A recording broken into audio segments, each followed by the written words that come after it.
ओम शांति। ईश्वरीय पढ़ाई के 4 सब्जेक्ट आप सब जानते हैं। हमें हर सब्जेक्ट में फुल मार्क्स लेने हैं, तब हम पास विद ऑनर हो सकेंगे। धर्मराज को भी टाटा करते हुए जाएंगे, कोई हमारा मार्ग नहीं रोकेगा। फुल होकर इस संसार से जाएंगे, सर्व खजाने भर कर जाएंगे, सर्वश्रेष्ठ भाग्य लेकर जाएंगे। हमारे भाग्य को देखकर फरिश्ते भी मुस्कुराएंगे, वाह वाह करेंगे, भगवान भी स्वागत करेंगे। आओ मेरे भाग्यवान बच्चे। तो हमें धारणा के सब्जेक्ट में भी फुल मार्क्स लेने हैं। धर्म को तो जोड़ा ही धारणाओं से जाता है। धर्म अर्थात श्रेष्ठ धारणाएं। वो धारणाएं क्या क्या हैं उसकी भी थोड़ी सी चर्चा कर लेते हैं।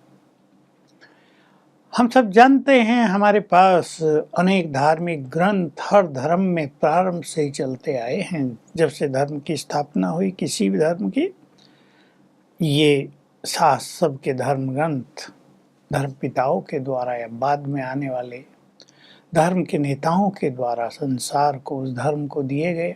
लेकिन जिन्होंने अपने धर्म ग्रंथों में कही हुई विशेष धारणाओं को जीवन में अपना लिया, वो महान बन गए।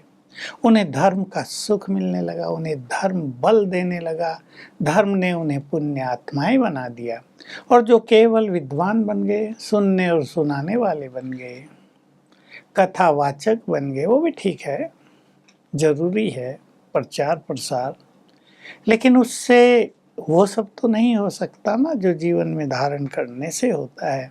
हम धर्म की सभी धारणाओं को जीवन में अपना लेते हैं तो हम देवतुल्य बन जाते हैं, और यही किसी भी धर्म की शोभा होती है। चाहे कोई भी धर्म हो, संसार का छोटा संप्रदाय हो, उसके जितने भी लोग हैं, अनुयायी हैं, यदि उनके जीवन में धर्म समा गया है, धर्म ग्रंथों में नहीं, धर्म उपदेशों में नहीं, जीवन में लिखा गया है, प्रैक्टिकल में, तो वो धर्म बहुत सशक्त माना जाएगा। वो धर्म सभी को बल देने वाला हो जाएगा। तो आओ हम कुछ धारणाओं पर ध्यान दें। हमारा जीवन त्याग से भरा हुआ हो। त्याग ये नहीं कि हम कपड़े नहीं पहनते, हम अच्छे कपड़े नहीं पहनेंगे। आप जिस परिवार में हैं, जैसे आपको वस्त्र अच्छे लगते हैं, आप अच्छी तरह पहनो, लेकिन त्याग भरा जीवन। ये नहीं उनके ही पीछे हम भाग रहे हों। भोजन अच्छा हम खाते हैं, लेकिन त्याग भावना हमारे अंदर है। जो मिल रहा है आनंद है, उसमें हमें बहुत कुछ मिलता है, उसमें भी हमारी आसक्तियां नहीं, त्याग भावना। हमारे ईश्वरीय विश्वविद्यालय में दादी जान की सब्जेक्ट की चेतन प्रतिमूर्ति थी, जिनको अपने लिए कुछ नहीं चाहिए था। ऐसा नहीं वो दूसरों के लिए भी नहीं साधन जुटाती थी, अपने लिए नहीं, सब कुछ विश्व सेवा के लिए। तो त्याग भरा जीवन, विकारों का त्याग, व्यर्थ की इच्छाओं का त्याग, व्यर्थ के फैशन का त्याग, व्यर्थ की कामनाओं का त्याग। त्याग को सभी अच्छी तरह समझ सकते हैं। त्याग से जीवन में तेज आएगा, त्याग से हमारी वाणी में प्रभाव आएगा। त्याग तपस्या का आधार बन जाता है। दूसरी हमारी इसी से जुड़ी हुई धारणा वैराग्य होती है। संसार में कहीं भी लिप्तता नहीं, लंगर उठा हुआ, भावनाएं महान बन जाएं, विश्व कल्याण का भाव आ जाए। अगली धारणा पे ध्यान दें, बहुत इम्पोर्टेंट, धर्म का बीज और ब्रह्मा कुमारी का तो आधार ही है, मूल मंत्र है पवित्रता। जो आत्माएं संपूर्ण पवित्र बन जाएंगी, उनको संपूर्ण मार्क्स मिलेंगे, और जिन आत्माओं की प्योरिटी कम कम कम कम होगी, उस अनुसार मार्क्स प्राप्त होंगे। स्वप्नों तक प्योरिटी, संकल्पों तक प्योरिटी, भावनाओं वृत्तियों तक संपूर्ण प्योरिटी, आत्मिक भाव, इस पे हमारे मार्क्स का बहुत ज़्यादा आधार है। हमारी प्योरिटी अति निर्मलता में बदल जाए, एक बच्चे जैसी प्योरिटी हो जाए जिसको इम्प्योरिटी की अविद्या है, और आगे चलें। हमारा चित्त सभी के लिए प्रेम और सद्भावनाओं से भरा हुआ हो। हम रोज इसका अभ्यास कर ही रहे हैं। अध्यात्म के मार्ग पे चलते हुए इस ईश्वरीय ज्ञान में बहुत जरूरी है हम निरहंकारी बन जाएं। इसलिए ब्रह्मा बाबा की संपूर्ण स्थिति के 3 शब्दों में निर्विकारी के साथ संपूर्ण निरहंकारी भी आ गया, अर्थात एक श्रेष्ठ ज्ञानी और योगी मैंपन से मुक्त हो जाता है। ये बात केवल बोल की नहीं है कि हम ये न बोलें मैंने ये किया।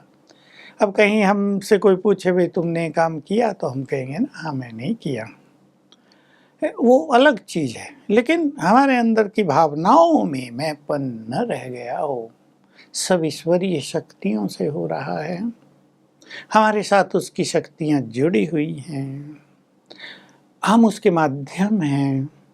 अपने हर तरह के अभिमान को पहचान कर उसे नष्ट कर देना, समाप्त कर देना ईश्वरीय ज्ञान के द्वारा, ये किसी भी ज्ञान योग के मार्ग पे चलने वाले के जीवन की दिव्यता होती है। ध्यान देंगे क्या हम ये कर रहे हैं। धारणाओं का सब्जेक्ट बहुत लंबा है और शायद ये बातें सुनकर आप सोचेंगे इतना सब कुछ करना पड़ेगा कि एक एक को लेंगे तो युग बदल जाएंगे, युग बीत जाएंगे। नो, हमें सबके लिए श्रेष्ठ भावनाएं, कल्याण की भावना, आत्मा को पूर्ण संतुष्ट बना देना है। देखिए हमारी सुंदर धारणा, संतुष्टता और प्रसन्नता। भगवान के बच्चे यदि प्रसन्न नहीं होंगे, जिन्हें स्वयं भगवान मिल गए और वो श्रेष्ठ भाग्य लेकर आए, जिनकी पालना स्वयं भगवान कर रहे हैं, जो उसके ही भंडारे का ब्रह्मा भोजन खा रहे हैं, वो यदि संतुष्ट नहीं होंगे तो कौन होंगे। विचार करके अपने को तृप्त आत्माएं बनाएं। लेकिन ये संतुष्टता तब आती है जब शिव बाबा से हमें सर्व ईश्वरीय खजाने प्राप्त हो जाते हैं, उन्हें आप जानते हैं। तो ये हमारी श्रेष्ठ धारणाएं हैं ना।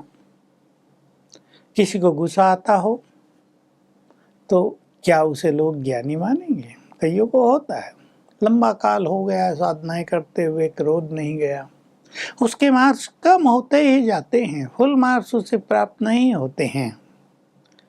तो हमारा जीवन धारणा स्वरूप बने। कुछ लोग लोभ के पीछे भी भटकते रहते हैं। अभी लोभ के पीछे आप भटकेंगे तो लोग तो कहेंगे ना, देखा इच्छाएं तो गई नहीं, तृष्णाएं तो गई नहीं, बने हैं ज्ञानी। लोगों की दृष्टि में भी आपका स्टेटस नीचा हो जाएगा। मोह ममता बहुत बड़ा सब्जेक्ट है, निर्मोही बनना।